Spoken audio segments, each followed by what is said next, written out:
Let's take a look at how we tend to approach our priorities. There's really two different ways that we approach it. Let's look at the most common way that we approach it first. We have a bunch of things that we got to do in the realm of social media. We have to surf the internet and all the things that we have to do, the texts that we got to respond to, the emails that we got to reply to. That just seems to fill our day. And unfortunately, a lot of people kind of just start their day with that. We get up, first thing we do is we reach for our social media device, our computer, our tablet, and our day is just consumed. We look up and we were like, where did the morning go? And then we're off to what's next, which tends to be our to-do list. I got a bunch of things I got to do. I got more calls I got to return. I got to, go here, go there, buy this. And we just fill up our day with all those never-ending to-dos. Then you have all the events, all the places you have to go. I got to take my kids to this event, and I got to go attend that staff party and this particular event. And I got invited to, this particular thing that my neighbor's hosting. And so we fill up our day with all the events that we have to participate in.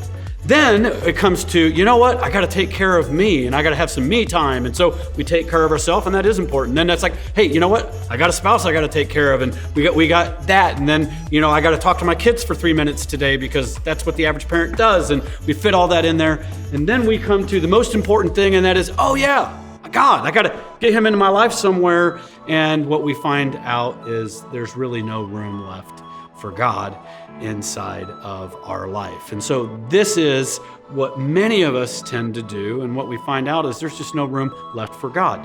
How can we do everything we need to do and yet still keep God at the center of our life? Well, let's turn the table and let's actually do what God said, and that is seek first the kingdom of God, his righteousness. All these things will be added unto us. He's not saying these don't matter. He's just saying if we reprioritize it biblically, we're going to be able to get more done than when we're out of sequence. So the way that we are to start is God's first. God's first in our day, first in our thought, first in our money, first in everything we do.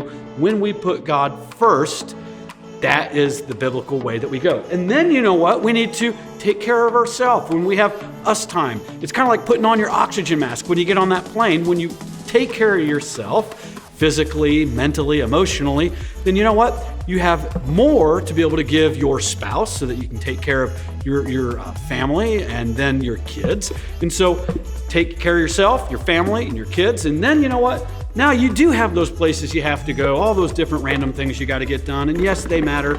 And you got to get them done because they're just there. And then we have the to-do list. And yes, we got a ton of to-dos. And there it is. We got almost everything. And what is interesting is you still have time for one of your favorite things, which is your video game, which is the internet, which is all the fun emails you get to respond to, all those emojis. You got to download the new emoji. And so hey, you still got it in there. And you got more than enough time to get those actually pretty pointless things that really don't matter on your deathbed, but they're just fun to do. You got it all in there. So notice the difference. When we start with God and then ourself, our family, and then those other priorities, we prioritize around God, you can get it all done. God isn't saying it doesn't matter. He's not saying don't do it. He's just saying get the order right. God's our number one priority. When we put him first, we're going to be able to get everything else